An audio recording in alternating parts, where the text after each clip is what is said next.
नमस्कार, मैं हूं सुमित अवस्थी। यूपी पुलिस का स्लोगन है सुरक्षा आपकी, संकल्प हमारा। कितना अच्छा नारा है ना। लेकिन यूपी की खाकी आज एक बेगुनाह शख्स की मौत के कारण फिर से दागदार है। गोरखपुर में कारोबारी मनीष गुप्ता की मौत ने पुलिस पर सवालिया निशान एक बार फिर लगा दिए हैं और लोगों में यह चिंता भर दी है कि आज एक शख्स के साथ जो कुछ बुरा घटा है, कल किसी और के साथ भी ऐसा हो सकता है।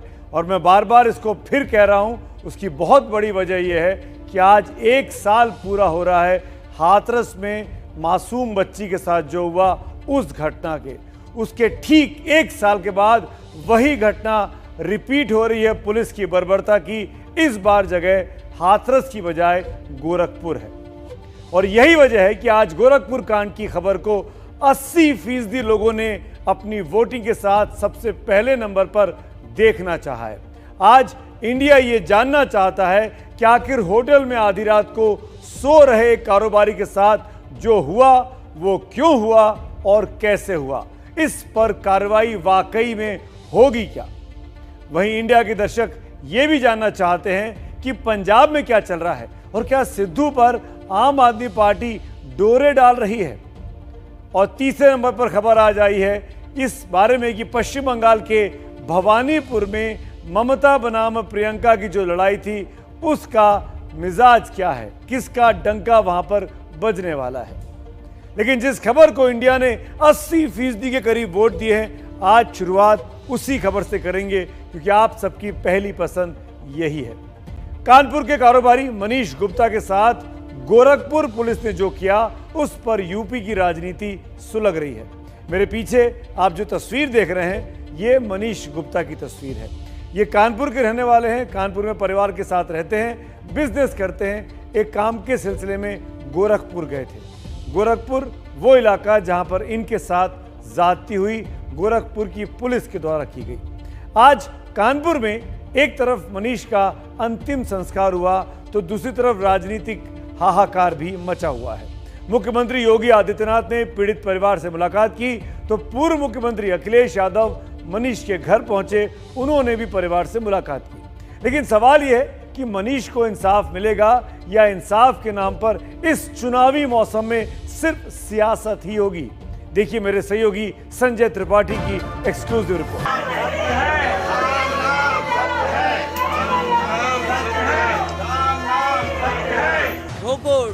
ठोको के कारण आम जनता को भी इसी तरह के व्यवहार का सामना करना पड़ता है और ये व्यापारी की जान चली गई। दोषी कोई भी हो बख्शा नहीं जाएगा, अपराधी होता है। एक मौत, सवालों में यूपी पुलिस की खाकी और चुनाव से पहले सियासत की झांकी। गुरुवार को कानपुर यूपी की सियासत का सेंटर पॉइंट बना हुआ था। वजह थी गोरखपुर में मनीष गुप्ता नाम के प्रॉपर्टी डीलर की मौत।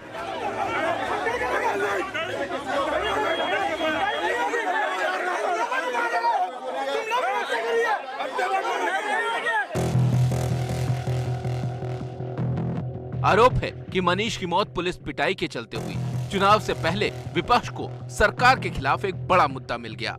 ठोको के कारण आम जनता को भी इसी तरह के व्यवहार का सामना करना पड़ता है और ये व्यापारी की जान चली गई।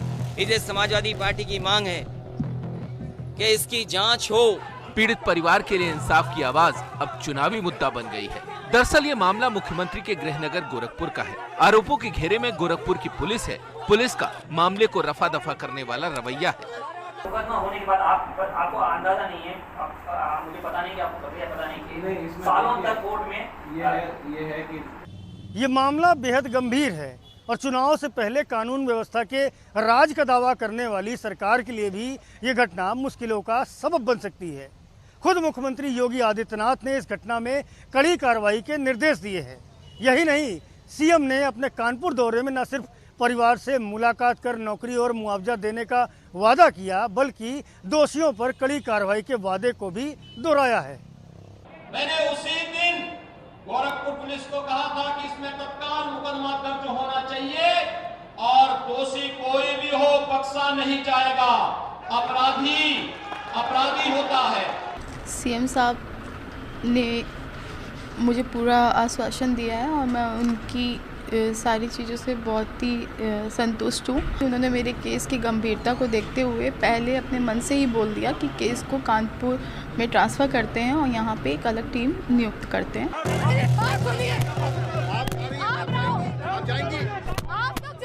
ये तस्वीर उस वक्त की है जब अखिलेश यादव पीड़ित परिवार से मिलने कानपुर पहुंचने वाले थे। ठीक उसी वक्त पुलिस मृतक मनीष की पत्नी को लेकर वहां से जाने लगी। कहा गया कि उनकी मुलाकात मुख्यमंत्री से करवानी है। बस इसे लेकर समाजवादी पार्टी के कार्यकर्ताओं ने खींचतान मचा दी। आज सरकार गुंडागर्दी का मादा है, उसकी मदद नहीं कर रही, सीबीआई से जांच नहीं करा रही। बचाने के लिए, क्योंकि गोरखपुर के अपराधी हैं पुलिस वाले, और गोरखपुर के अपराधियों को बचाने के लिए, जो माफिया पुलिस वाले हैं उनको बचाने के लिए आपने देखा बहन को कैसे खींच ले जा रहे हैं। यह कोई सियासी मजमा नहीं था जहां समाजवादी पार्टी के नेता राजनीति चमकाने आए थे। ये वो परिवार है जो सुबह ही अपने बेटे का अंतिम संस्कार करके आया है। इंसाफ की लड़ाई में साथ देने के नाम पर अखिलेश के समाजवादी कार्यकर्ता गिद्धों की तरह उस महिला को घेर रहे हैं जिसने 2 दिन पहले ही अपने पति को खोया है। इस परिवार को संवेदना की जरूरत थी, सहारे की जरूरत थी, लेकिन समाजवादी नेताओं को ये परिवार सियासत की बिसात का मोहरा लगने लगा। तभी तो मीनाक्षी को कहना पड़ा कि मत कीजिए लाश पर सियासत। अभी तक सपा ने सही किया है, मेरा साथ दिया है, लेकिन आज सपा एक पीड़ित परिवार के इंसाफ की लड़ाई में उसका साथ देना राजनीति का धर्म है, लेकिन नेताओं का काम सिर्फ आरोप प्रत्यारोप के लिए मुद्दे उछालना नहीं है, बल्कि ऐसे मौके पर संवेदना दिखाना भी है जिससे लड़ाई मुकाम तक पहुंच सके। सवाल ये है कि क्या चुनाव खत्म होने के बाद भी जो लोग आज साथ हैं वो इस परिवार के साथ खड़े नजर आएंगे? संवाददाता संजय त्रिपाठी की रिपोर्ट। खाकी पर ये दाग, ये दर्दनाक वारदात गोरखपुर में हुई है। गोरखपुर मुख्यमंत्री योगी आदित्यनाथ की कर्मभूमि है। इसी इलाके से वो कई बार सांसद चुने गए और विधायक भी हैं। सीएम योगी अपने कड़े फैसलों और इंसाफ को लेकर सख्ती के लिए जाने जाते हैं। ऐसी छवि उनकी बीते 4 सालों में बनाई गई है। पीड़िता के लिए नौकरी और 10 लाख रुपए मुआवजे का तो ऐलान सरकार ने कर दिया है। अब बारी है इस बड़ी खबर पर मेरी राय बताने की और उस राय पर आपकी वोटिंग की। मेरी राय बहुत साफ है कि नौकरी और मुआवजा बहुत अच्छी बात है, लेकिन असली इंसाफ तब होगा जब दोषियों को जल्द से जल्द और कड़ी से कड़ी सजा मिले। अगर आप इस राय से सहमत हैं तो मिस्ड कॉल दीजिए 7823944001 पर, और अगर आप असहमत हैं मेरी राय से तो मिस्ड कॉल दीजिए 7823944002 पर। आपके जवाबों का हमको इंतजार रहेगा। मिस्ड कॉल के नतीजे स्क्रीन पर चलते रहेंगे और शो के आखिर में हम ओवरऑल नतीजे दिखाएंगे कि कितनी लोग मेरी राय से सहमत हैं या नहीं है। मेरी राय बहुत सहमत है कि दोषियों को जल्द से जल्द कड़ी से कड़ी सजा मिलनी चाहिए, तभी इस मामले में असली इंसाफ हो पाएगा। अब आगे बढ़ते हैं। सरकार की ओर से कहा गया है कि पीड़िता कानपुर पुलिस से जांच कराना चाहे तो कानपुर पुलिस से भी वो जांच करा सकती है। सीबीआई से जांच चाहे तो सीबीआई जांच के लिए भी सिफारिश कर दी जाएगी।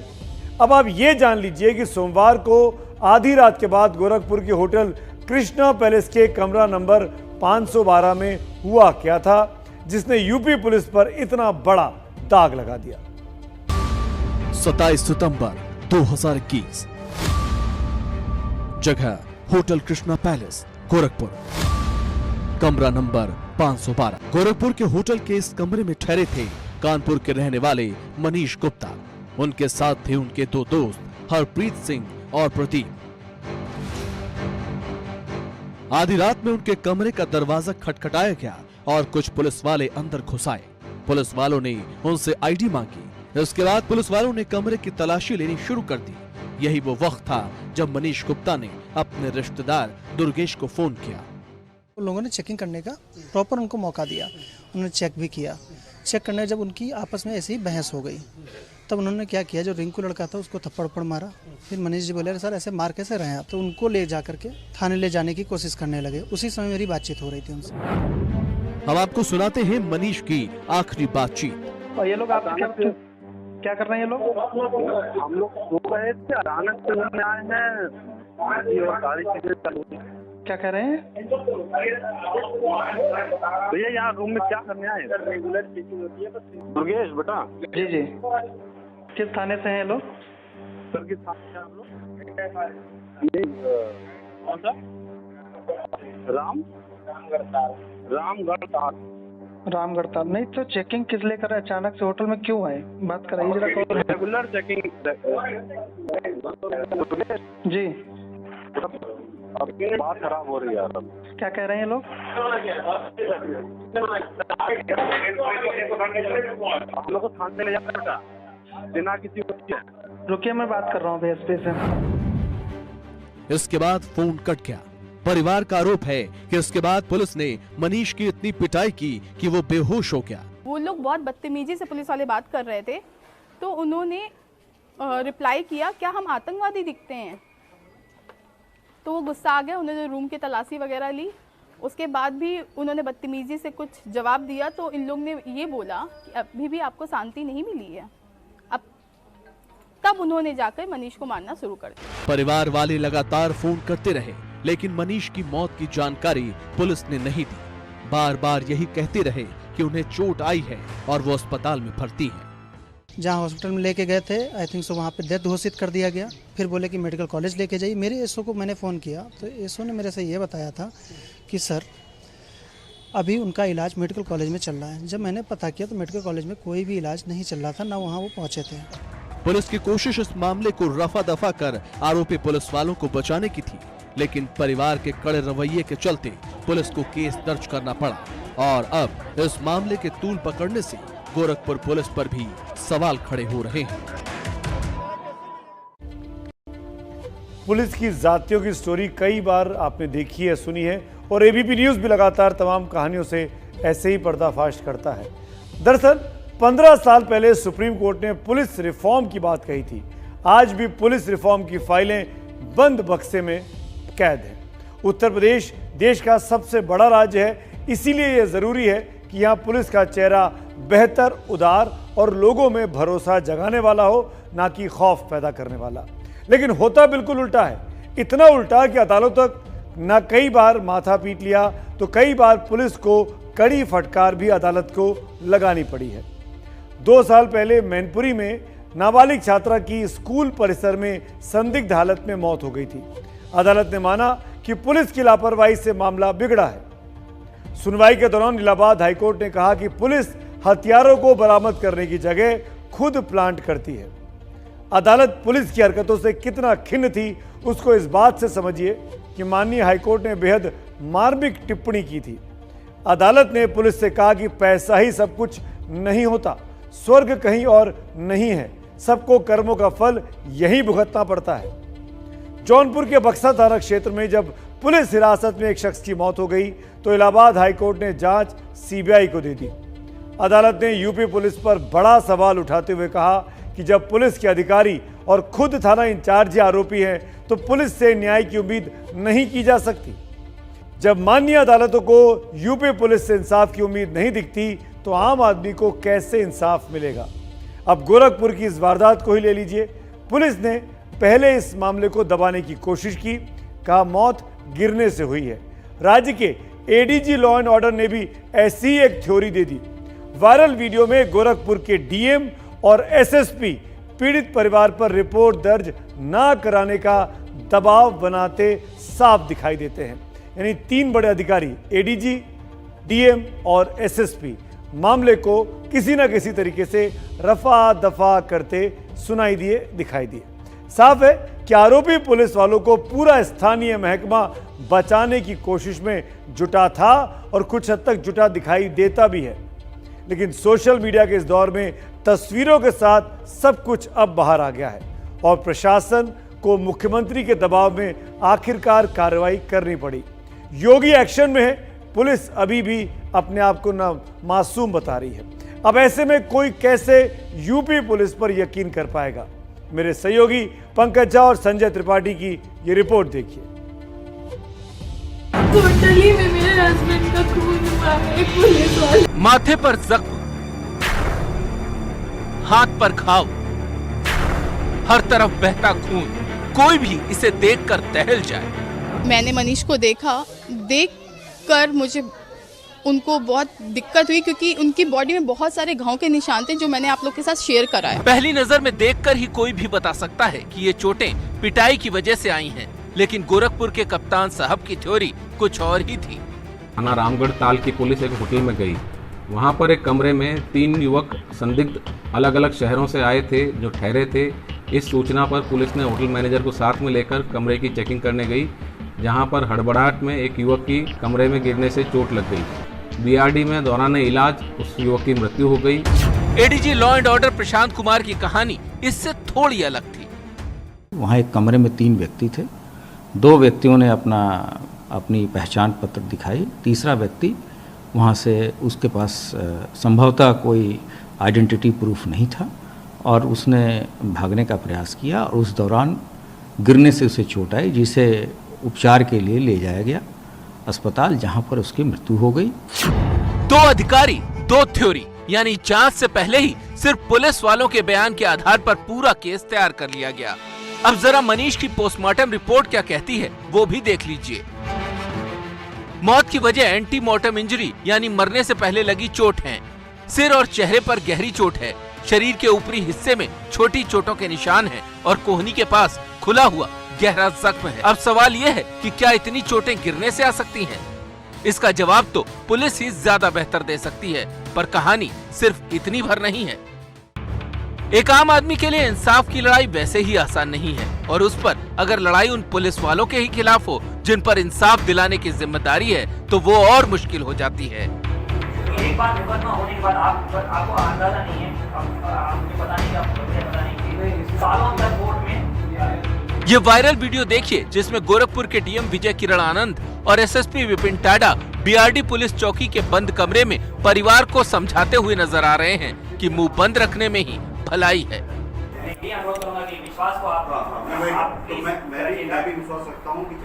बार मुकदमा होने के बाद आपको अंदाजा नहीं है, मुझे पता नहीं कि आपको पता नहीं, सालों तक कोर्ट में ये है कि उनका पहले से तो कोई झगड़ा था नहीं, वो गए थे वर्दी पहन के गए। अगर बताया ना कि क्यों हुआ है, वाह रे पुलिस और वाह रे प्रशासन, ये लोग आरोपियों के ही हमदर्द बन गए, लेकिन जब लगा कि दाल नहीं गलेगी तो 6 पुलिस वालों को निलंबित कर दिया गया।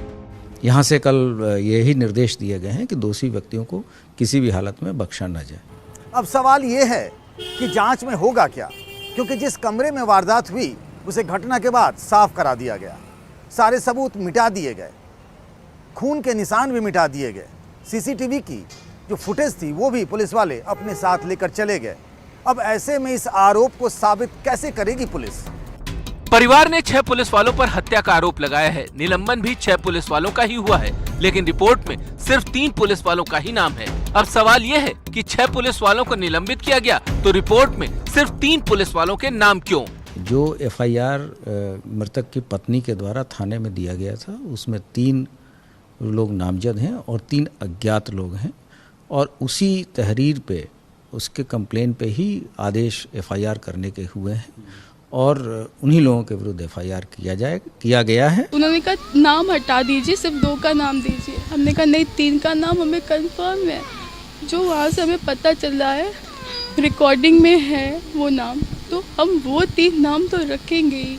बाकी जो 3 उनके साथ गए उन्होंने अपनी पुलिस को बचाने की कोशिश करी। ये तस्वीर उस तहरीर की है जो मीनाक्षी गुप्ता ने गोरखपुर पुलिस को दी थी। इसमें सारे आरोपी पुलिस वालों के नाम हैं, लेकिन एफआईआर में इनमें से 3 नाम गायब हैं। लखनऊ से रणवीर के साथ पंकज झा की रिपोर्ट। जब रक्षक भक्षक बन जाए और वही भक्षक के पास कानून को संभालने की जिम्मेदारी हो, तो आप समझ सकते हैं आम हिंदुस्तानी पर, आम व्यक्ति पर किस हद तक परेशानियां गुजरती होंगी। यूपी पुलिस का नारा है सुरक्षा आपकी, संकल्प हमारा, लेकिन इससे उलट सच यह है कि यूपी पुलिस पर कितनी ही जिंदगियों को अपनी बर्बरता की कब्र में दफन कर देने के आरोप लगते रहे हैं। नजर डालिए, इस साल फरवरी में जौनपुर के बक्सा क्षेत्र में पुलिस कस्टडी में एक आदमी की संदिग्ध मौत हुई थी। मार्च में अंबेडकर नगर में पुलिस पर आरोप लगा कि उसने एक आदमी को इतना प्रताड़ित किया कि उसकी मौत हो गई। 3 मई को पीलीभीत में पुलिस ने एक पूर्व सैनिक को बुरी तरीके से पीटा था। 21 मई को उन्नाव पुलिस के 2 कांस्टेबल पर आरोप लगा कि 17 साल के एक लड़के को इसीलिए पीटकर मार डाला गया कि उसने कोरोना कर्फ्यू का उल्लंघन किया था। जून में सुल्तानपुर के कुड़वा थाना क्षेत्र में एसएचओ समेत 4 पुलिस वालों पर मामला बना कि नाबालिग लड़की को अगवा करने के आरोप में एक आदमी को पकड़ा था, जिसकी पुलिस कस्टडी में बाद में मौत हो गई। और 2 अगस्त को संत कबीर नगर में पुलिस कस्टडी में एक आदमी को इतना पीटा गया कि उसकी भी मौत हो गई थी। ये सब इस साल की घटनाएं हैं। और जैसा मैंने शुरू में ही कहा कि ठीक 1 साल पहले ही हाथरस कांड हुआ था, उसमें भी पुलिस की संवेदनहीनता सामने आई थी, जो एबीपी न्यूज़ ने आपके सामने रखी भी थी। तो ये सवाल बना हुआ है कि पुलिस कब लोगों में भरोसा कायम करेगी। मैं ये नहीं कहता कि हर पुलिस वाला खराब है, मैं ये नहीं कहता कि हर थाना क्षेत्र में सिर्फ गड़बड़ी हो रही है। कुछ पुलिस वाले, कुछ पुलिसकर्मी, पुलिस अधिकारियों ने बहुत मदद भी की इन कोरोना काल में, खासकर दूसरी लहर के वक्त में, लेकिन अभी भी बहुत कुछ ठीक किया जाना बाकी है। और इसीलिए इस गोरखपुर कांड के बाद आज का मेरा सवाल, मेरी राय आपके सामने है, आपके जवाबों का मुझे इंतजार है। अभी तक 83% लोग मेरी इस राय से सहमत हैं, जिसमें बहुत सीधी सी राय है कि दोषियों को कड़ी से कड़ी सजा जल्द से जल्द मिले, तभी असली इंसाफ हो पाएगा। आगे बढ़े उसके पहले आज के पोल पर आपकी नजर डाल देता हूं। यूपी की लीड स्टोरी थी, गोरखपुर में जो कुछ किया पुलिस ने बर्बरता के साथ, मनीष गुप्ता के साथ, उसके बाद के नतीजे आपके सामने स्क्रीन पर हैं। मेरी राय बहुत साफ है कि जल्द से जल्द कड़ी से कड़ी कार्रवाई हो, तभी इंसाफ हो पाएगा। 82% लोग मेरी इस राय से अब तक सहमत हैं। अगले आधे घंटे तक पोल लाइंस और ऑन है, आपके जवाबों का हमें इंतजार है। हजारों की संख्या में जवाब ऑलरेडी आ चुके हैं, कुछ और जवाब आ जाएंगे तो पता लग जाएगा मेरी राय कितनी सही है, कितना मैं आपके पल्स को समझ पा रहा हूं। मंगलवार को दोपहर 3 बजे के करीब नवजोत सिद्धू ने पंजाब कांग्रेस अध्यक्ष पद से इस्तीफा दे दिया था। आपको याद होगा एबीपी न्यूज़ ने सबसे पहले ये खबर आपको दिखाई थी। और आज 6 बजे के बाद जब मुख्यमंत्री चरणजीत सिंह चन्नी ने उनके साथ उनकी मुलाकात खत्म हुई, तो लगता है कि उसके साथ ही उनकी नाराजगी भी खत्म हो गई है। गुरु की एक तरीके से बात मान ली गई है, गुरु की चल गई है। अंदर से खबर यह आ रही है कि गुरु ने अपनी तमाम बातों को मनवाने की जीत हासिल कर ली है। यानी जिन नियुक्तियों पर नवजोत सिंह सिद्धू का ऐतराज था, उन नियुक्तियों को अगले कुछ दिनों में अब चन्नी सरकार को बदलना होगा। देखिए मेरे सहयोगी जगविंदर पटियाल की ये एक्सक्लूसिव रिपोर्ट। चल गया सिद्धू का दाव। सारी कांग्रेस एकजुट होगी, कांग्रेस एक है, समझौता हो चुका है, सारा समझौता, हमारी लड़ाई नहीं, एक ही है, सारा एक परिवार के हैं सब। सिद्धू के आगे झुक गई चन्नी सरकार। फिलहाल पंजाब संकट कांग्रेस ने टाल दिया है। सब एक है, एकजुटता है, जो थोड़े मोटे गिले शिकवे से वो दूर हो गए, वो सॉल्व कर लिया। आज शाम करीब 3 घंटे चली बैठक के बाद जब मुख्यमंत्री चरणजीत सिंह चन्नी बाहर निकले तो चेहरे पर मुस्कान थी। दावा है बैठक में सहमति बन गई है। चन्नी सिद्धू के बीच विवाद सुलझा लिया गया है। ऑल वेल है। एक सिद्धू साहब कांग्रेस को लेकर चलेंगे, वो कहते मैं कांग्रेस को मरने नहीं दूंगा। इस्तीफा वापस ले रहे हैं? बिल्कुल उनका वापस, कल तक आपको बताएंगे। चंडीगढ़ में नवजोत सिंह सिद्धू ने मुख्यमंत्री चरणजीत सिंह चन्नी से मिलने से पहले जो ट्वीट किया, उसका मतलब ये था कि नवजोत सिंह सिद्धू मुख्यमंत्री चन्नी से सभी मुद्दों पर चर्चा के लिए तैयार है। चन्नी कल रात तक ये चाहते थे कि नवजोत सिंह सिद्धू और वो मिल बैठकर आपस में इस मसले को बातचीत से सुलझा लें, लेकिन ये नवजोत सिंह सिद्धू का ही कहना था कि पूरी मीटिंग सार्वजनिक तौर पर होनी चाहिए। सूत्रों के मुताबिक पंजाब के डीजीपी और अटॉर्नी जनरल को बदला जाएगा। अब बड़े फैसलों में सिद्धू की भागीदारी होगी। 3 लोग मिलकर बड़े फैसले करेंगे। ये कमेटी हफ्ते में 2 बार मिला करेगी। कमेटी में सिद्धू, चन्नी और हरीश चौधरी शामिल हैं। इसी के बाद सिद्धू का इस्तीफा नामंजूर हो सकता है। हालांकि आज किसी बड़े नेता ने बयान नहीं दिया है, लेकिन संभावना है कल इस बारे में बयान जारी किया जाएगा। पंजाब का संकट अब टला हुआ नजर आ रहा है, लेकिन अमरिंदर सिंह ने खुलकर अदावत का ऐलान कर दिया है। मैं तो पहला भी कहा है, Sidhu is not the right man for Punjab, and अगर वो लड़ेगा, जहां से भी लड़ेगा, मैं उसको नहीं जीतने दूंगा। आज ही उनके ट्विटर हैंडल से कांग्रेस का नाम गायब हो गया। अब उनके हैंडल पर मिशन फतेह जरूर है, और इस मिशन में उन्होंने केंद्रीय गृह मंत्री अमित शाह और राष्ट्रीय सुरक्षा सलाहकार अजीत डोभाल से मुलाकात भी कर ली। कैप्टन अमरिंदर सिंह ने आज इस बात का ऐलान कर दिया कि वो कांग्रेस से इस्तीफा देने वाले हैं और अब उस पार्टी में नहीं रह सकते जहां उनका तिरस्कार किया गया है। हालांकि कैप्टन अमरिंदर ने इस बात को भी स्पष्ट किया कि वो बीजेपी में शामिल नहीं हो रहे हैं। Number 1, I am not going to remain in the Congress. Number 2, I am not joining the BJP. That is enough for at the moment. Amarinder बागी हुए तो अपने रिश्तेदार को लेकर नटवर सिंह भी नेहरू गांधी परिवार पर बरस पड़े। न वर्किंग कमेटी की मीटिंग होती है, न AICC की मीटिंग होती है। ये 3 लोग बैठे हैं, उनमें से एक है जिनके पास तो कोई पद भी नहीं है, श्री राहुल गांधी साहब के। He is calling the shots. अब फैसला किया अमरिंदर सिंह को हटाने का इन दोनों ने किया।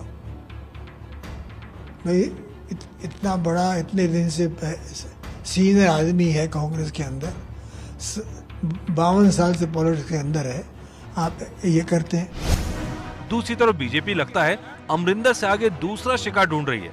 आज प्रधानमंत्री नरेंद्र मोदी ने राजस्थान के मुख्यमंत्री अशोक गहलोत की तारीफ करके नया संकेत दे दिया है। मैं राजस्थान के मुख्यमंत्री जी का धन्यवाद करता हूं कि उनका मुझ पर इतना भरोसा है, और लोकतंत्र में यही बहुत बड़ी ताकत है। उनकी राजनीतिक विचारधारा पार्टी अलग है, मेरी राजनीतिक विचारधारा पार्टी अलग है, लेकिन अशोक जी का मुझ पे जो भरोसा है, उसी के कारण आज उन्होंने दिल खोल करके बहुत सी बातें रखी हैं। ये दोस्ती, ये विश्वास, ये भरोसा, ये लोकतंत्र की बहुत बड़ी ताकत है। ये तारीफ ऐसे वक्त में आई है जब राजस्थान प्रदेश कांग्रेस उपाध्यक्ष राजेंद्र चौधरी ने गहलोत को बुजुर्ग नेता कहकर सलाहकार की भूमिका दिए जाने की बात कही। मार्गदर्शन मंडल क्या होता है? मतलब जो व्यक्ति आपको सलाह दे। घर में बुजुर्ग सलाह देते हैं, बुजुर्ग इग्नोर थोड़ी होते हैं। सवाल यह है कि क्या राजस्थान में भी किसी नए खेल की आधारभूमि तय हो रही है? तो सिद्धू की चल गई जिस तरह के सूत्र अभी तक की जानकारी हमको दे रहे हैं, लेकिन 2 दिनों में कांग्रेस की उतनी फजीहत भी कर दी गई जिसकी भरपाई अब आसान नहीं होगी। कैप्टन अमरिंदर सिंह को जिस तरीके से मुख्यमंत्री पद छोड़ना पड़ा, वो इससे अपना अपमान मानते हैं और इसका बदला पार्टी से लेना चाहते, और खास तौर पर सिद्धू से तो लेके रहेंगे जैसा वो साउंड कर रहे हैं। वैसे कांग्रेस में नहीं रहेंगे, लेकिन ये तय है उनका बस चला तो पंजाब में कांग्रेस को भी नहीं रहने देंगे। 117 सदस्यों वाली विधानसभा में कांग्रेस के पास अभी 80 विधायक हैं। इनमें मुश्किल से 10 विधायक इस वक्त कैप्टन अमरिंदर सिंह के साथ होंगे। वहीं नवजोत सिंह सिद्धू के पक्ष में भी करीब 10-12 विधायक ही बताए जाते हैं, रफली 10 के आसपास। बाकी बचे जो 60 विधायक हैं वो मोटे तौर पर कांग्रेस आलाकमान के लिए कटिबद्ध हैं, उनके पीछे खड़े हैं। ये आलाकमान जिसको कहेगा उसको वो अपना नेता मान लेते हैं, इसीलिए ये तमाम विधायक अभी मुख्यमंत्री चन्नी के साथ दिखाई देते हैं। इस लिहाज से देखें तो चन्नी सरकार को फिलहाल खतरा नहीं दिखाई देता है, लेकिन कैप्टन पर बीजेपी मेहरबान है तो सिद्धू को लेकर केजरीवाल भी अब सॉफ्ट नजर आ रहे हैं। सिद्धू को अपनी पार्टी में लाने वाले सवाल पर जिस तरीके से पंजाब पहुंचे अरविंद केजरीवाल ने जवाब दिया, उससे लगता यही है कि अगर सिद्धू कांग्रेस के अंदर नहीं मानते हैं तो केजरीवाल उनको अपनी झाड़ू पकड़ा सकते हैं। मेरी सहयोगी अंजलि सिंह और सचिन की ये खास रिपोर्ट। आज कुछ सरकार नाम का कुछ दिखाई नहीं दे रहा। इन लोगों ने सरकार का तमाशा बना दिया। कल है कांग्रेस की मेरी लड़ाई मुद्दों की है, मसलों की है और पंजाब पक्षी एक एजेंडे की है, और तमाशा देख रहे हैं केजरीवाल। सत श्री अकाल। एक तरफ जहां सत्ता की गंदी लड़ाई चल रही है, दूसरी पार्टियों में भ्रष्टाचार और सत्ता का गंदा नाच चल रहा है। दूसरी तरफ वहीं एक आम आदमी पार्टी है जो पंजाब के विकास और पंजाबियों की तरक्की के लिए दिन रात प्लानिंग कर रही है। चुनाव के बाद पंजाब में कांग्रेस की उठापटक से फायदे की उम्मीद लगाकर बैठे हैं अरविंद केजरीवाल। चर्चा चल रही थी क्या सिद्धू का दोनों हाथ खोलकर स्वागत करेंगे केजरीवाल, लेकिन मीडिया के सामने तो ये संभावना नकार दी गई। मेरे से पूछ रहे हैं क्या सिद्धू साहब पार्टी में आ रहे हैं। ये एक हाइपोथेटिकल क्वेश्चन है, काल्पनिक क्वेश्चन है। कभी भी अगर कुछ ऐसा होगा सबसे पहले आप ही को बताएंगे। राजनीति के खेल में मोल बोल का नहीं होता, बल्कि फायदे के लिए बातों की बिसात बिछाई जाती है। पहले देखिए, पंजाब कांग्रेस अध्यक्ष पद से इस्तीफे के बाद आम आदमी पार्टी ने सिद्धू पर पहली प्रतिक्रिया क्या दी थी। नवजोत सिंह सिद्धू दलित विरोधी हैं। एक गरीब मां के बच्चे को मुख्यमंत्री बनता हुआ सह नहीं पाए नवजोत सिंह सिद्धू। कुछ दिन तो चल पाए, मगर उसके बाद जो है उनका दर्द जो है बाहर छलक गया। आम आदमी पार्टी ने सिद्धू पर तीखा हमला बोला था, लेकिन आज अरविंद केजरीवाल की प्रेस कॉन्फ्रेंस में सिद्धू पर कोई हमला नहीं बोला गया। आम आदमी पार्टी अपने नेताओं को सिद्धू पर खामोशी की हिदायत दे चुकी है। यही वजह है कि अपनी प्रेस कॉन्फ्रेंस में ना तो अरविंद केजरीवाल सिद्धू पर कुछ बोले और ना ही पिछले दिनों में आम आदमी पार्टी के नेताओं ने दोबारा सिद्धू पर हमला किया है। सिद्धू पर आम आदमी पार्टी के सभी नेता चुप हैं और केजरीवाल हालात पर नजर बनाए हुए हैं। अध्यक्ष पद से इस्तीफे के बाद से नवजोत सिंह सिद्धू जो बयान दे रहे हैं, उसमें केजरीवाल को संभावना नजर आ रही है। दागी लीडरां ते दागी अफसरां दा सिस्टम तां भन्निया सी, दोबारा उन्हां नूं लिया के ओही सिस्टम खड़ा नहीं किया जा सकता। मैं इहदा विरोध करना। पंजाब में सरकार बनेगी। दरअसल आम आदमी पार्टी इस बार के विधानसभा चुनाव में बड़ी उम्मीद लगाकर बैठी है। पिछले विधानसभा चुनाव में आप दूसरे नंबर की पार्टी बन गई थी। बीच में टूट फूट और मनमुटाव जरूर हुआ, लेकिन अब आपका प्रचार जोर पकड़ता नजर आ रहा है। किसान आंदोलन से उसे फायदा हुआ है, लेकिन अब तक सीएम पद का चेहरा उसके पास नहीं है। भगवंत मान के नाम पर चुनाव लड़ने का ऐलान आपने नहीं किया है। जब ये लाखों रुपए समय आने पे सीएम फेस की अनाउंसमेंट भी होगी। भगवंत मेरा छोटा भाई है। ये जो आप अखबारों में कुछ कुछ छापते रहते हो ना, ऐसा कुछ भी नहीं है। मैंने बार बार बोला है आपको अच्छा सीएम देंगे, अच्छा फेस देंगे, कोई भी हो सकता है वो। अभी हम इसके बारे में सोच नहीं रहे हैं। नवजोत सिंह सिद्धू ने लगातार स्टैंड लेकर अपनी लोकप्रियता में इजाफा किया है। कांग्रेस में बेशक सिद्धू पर सवाल उठ रहे हों, मगर जनता के बीच उनकी छवि बनी है कि वह समझौता करने वाले इंसान नहीं हैं। आम आदमी पार्टी इसी वजह से नवजोत सिंह सिद्धू के अगले कदम पर नजरें गड़ाई बैठी है। लगातार झगड़े से कांग्रेस पस्त है। ऐसे में आपके लिए सिद्धू गेम चेंजर साबित हो सकते हैं। वहीं सिद्धू के आम आदमी पार्टी में जाने की अटकलें पहले से लगती रही हैं। 2017 में बीजेपी से राज्यसभा की सीट मिलने के बाद 80 दिन बाद ही सिद्धू ने इस्तीफा दे दिया था। उस वक्त भी आप में जाने की चर्चा गर्म थी, लेकिन सिद्धू ने पहले अपनी पार्टी बनाई और बाद में कांग्रेस का दामन थाम लिया। जैसा मैं हमेशा कहता रहा हूं कि मैं उनकी बहुत इज्जत करता हूं। वो बातचीत हो पूरी ना हो पूरी, वो किसी भी पार्टी में रहें ना रहें, मैं उनकी हमेशा इज्जत करता रहूंगा और बातचीत तो उनसे हमेशा चलती रहती है। केजरीवाल सोचते हैं इस दुनिया च ਉਹੀ ईमानदार ने, वोट ते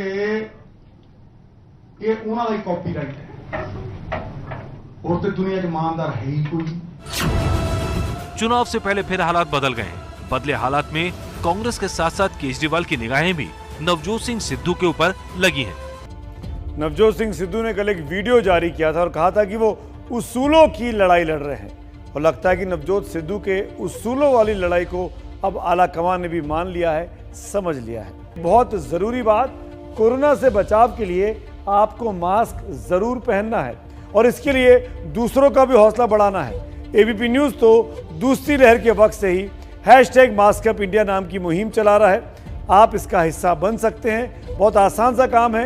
अपनी मास्क पहनकर एक सेल्फी लीजिए, जिसको हमको भेजिए और वो तस्वीरें आपकी जो आप हमको भेजते हैं, हम रोज़ रात 8 बजे इंडिया चाहता है में इसी तरीके से दिखाते हैं, इस गुजारिश के साथ कि आपको देखकर बाकी लोग भी मास्क पहनना शुरू कर दें, क्योंकि कोरोना की तीसरी लहर का खतरा अभी भी बरकरार है।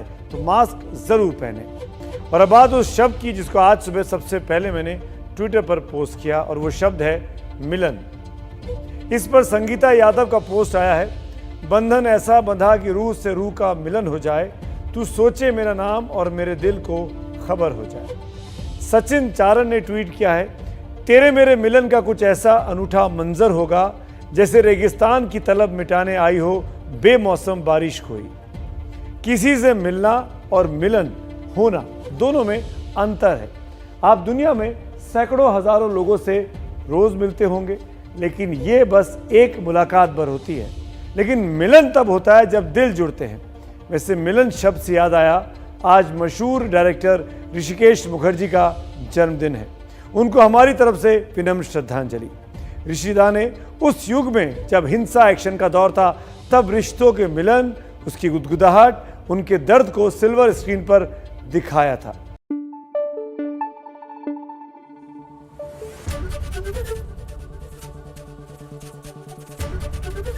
एबीपी न्यूज आपको रखे आगे।